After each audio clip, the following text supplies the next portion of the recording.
It's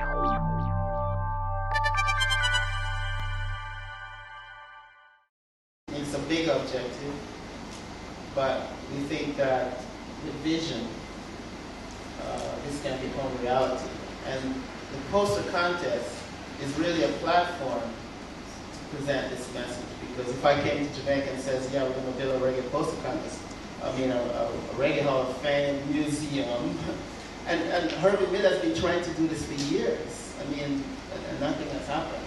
So we're taking a different route.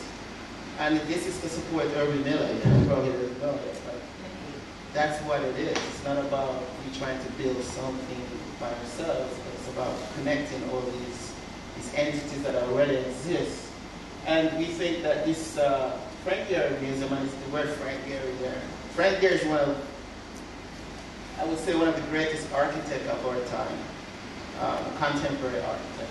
I mean, he's built many museums around the world that has transformed communities. Buildings themselves don't actually do it, but if you have content, like we have in terms of reggae and the different narratives, you could go from what's happening in Berlin, what's happening to, with a man like Shaka, who's one of the roots sound system man now in the UK, which is spreading roots sound system globally into Germany, into Switzerland, Spain, and now into Croatia, and even Russia. The sound system, as the book shows, is the vehicle that is spreading our music, not just Bob Marley.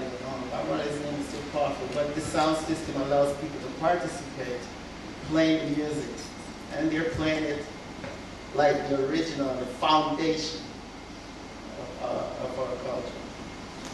And this is our reggae poster contest page. So we wanted it to look slick and clean, so when people look at it, they thought, well, these guys are serious, They want to go, like, design is what we do, and it's a powerful tool. And so when we created the site, it was a big hit. And at the end of the submission process last year, we received 1,142 posters from 80 countries, countries like India, Pakistan, Malaysia. I'm just calling some of the way off names: Malta, Ghana, it was like Russia, China. We received posters, and they were on topic, and they were very good. The winner came from Israel, Alan Berger, and he really captured the roots, dub sound system, connection, King Tubby, Miss Berry, and Augustus Poplar. These are the foundation of the music. And a lot of people around the world respect this. And we're happy for this because for Jamaicans looking back, they need to know that these icons are the pioneers of our music and our culture, and they need to be celebrated. Going to the IMF trying to get money is not going to do much for Jamaica. In the long term, if you look at history, our national treasure is our music, and it's beyond Jamaican borders. How do you leverage that? And this is what these posters are showing. Of course, we had the world of reggae at the exhibition at the National Gallery, and we were happy for that, and that's really okay. And these are just some of the shots from the exhibition open. And here's Alan Burr at Alpha Boy School. And one of the objectives of Alpha Boy School, of the poster contest, is to support Alpha Boy School, because we think it's an important pillar of reggae music. And you can't talk about reggae music and not connect with Alpha Boy School. Because remove Alpha Boy School from the history of reggae, you're going to have something else, but not reggae. And so this is something we trumpet around the world, and we think more Jamaicans also need to know this. And Alan came to Jamaica because the Israeli government paid for him to be here, and thanks to Carl Cooper and a lot of people who helped make that happen. But they were very bullish on what we were doing. And this is our exhibition in Athens, Greece, and that's Maria. And the gentleman there is the actually Consul General in Athens. And this is kind of a peep into the space that we had there, and many people came out just to really see this. They were very excited. And there is our alpha brochure, and this is one of the directors from the Athens school.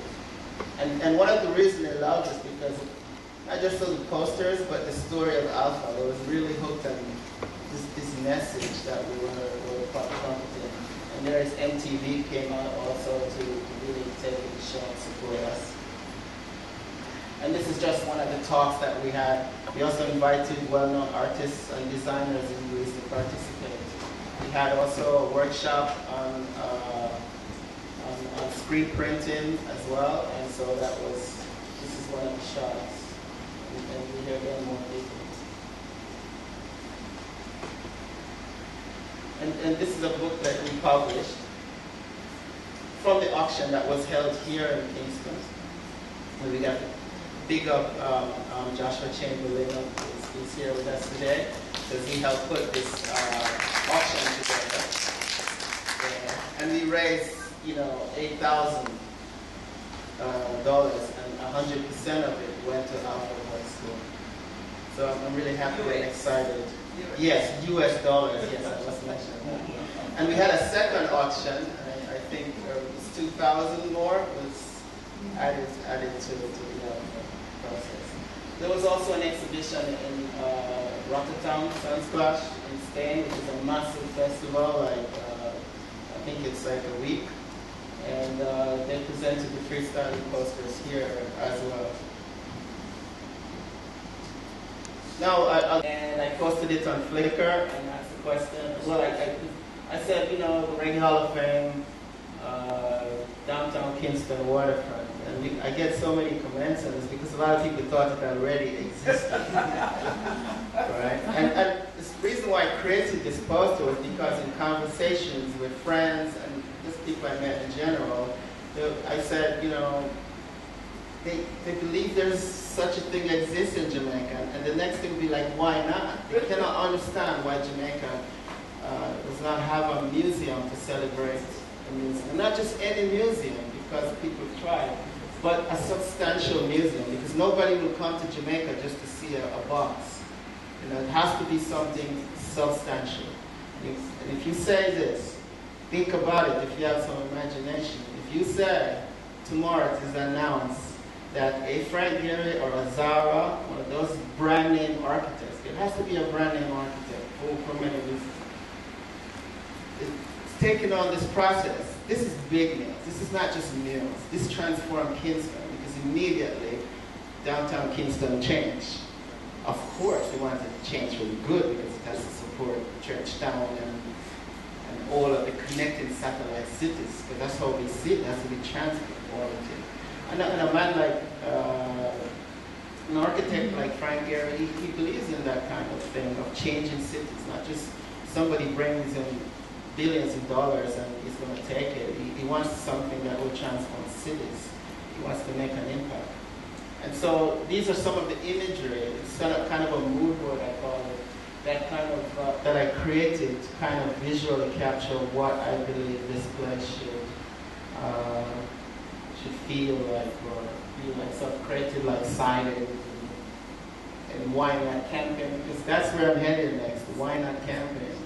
We're building a global presence, and we're going to connect to all these people. It's not very hard to do that anymore, even to raise money. Of course, you cannot raise all the money that way, but we feel that people will want to participate in this and to help us launch the next step of this. And so that's the Why Not campaign. And all these images that we see around is what I have designed. So I really believe in this thing that it's going to happen.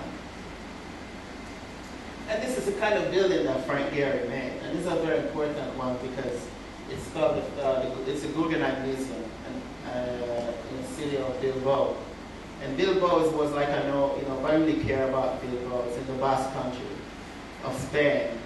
And Frank Gehry was hired by the Guggenheim to build this museum. And they built it in a place where there was really no tourists going there. And today, they get over 1 million tourists a year in Bilbao, just to see not just what's in the museum, but the museum itself. Yes. Excuse me? Here, structure. And this one is in LA. It's a concert hall. It's the Walt Disney Concert Hall. And he's very sought after. Every city wants him. China would, I think they offer him money all the time to build buildings because they have no significance. And he rejects them because he wants buildings that are connected to the arts and the music. And where his buildings are, this was like in a very derelict part of LA, and now it's being transformed. And I just grabbed this one, an image that I made. I can't even remember what I made, but it's in my process of designing things. And there's no numbers really connected to it. I was just trying to gauge from my experience, you know, how big is Japan in music? Where are the big spots in music? And so I made a kind of info chart. And Europe is big, we know that. Yeah, the West Coast, for example. In Latin America, Brazil, Colombia, and all these places where music is played. In Africa, West Africa, and South Africa.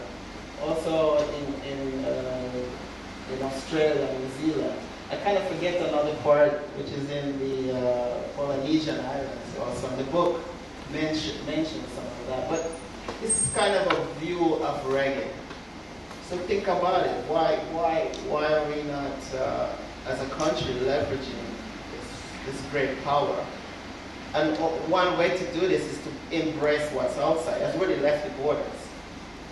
But that doesn't mean that it's still not ours, you understand? Because they also look back to Jamaica as the Mecca, right? I was in Berlin and I saw some dreads, you know. They were like from Namibia, some bubble dreads. And they were like, wow, they were happy to see me as a Jamaican. It was like, you know, like, bless, you know, Jamaica is a place I want to see, you know. And they came there. Some guys drive all the way from Norway just to see this exhibition that we had in Berlin. Wow. They drove for 2 days to Berlin. And here's another poster that I created around the campaign, the Why Not campaign.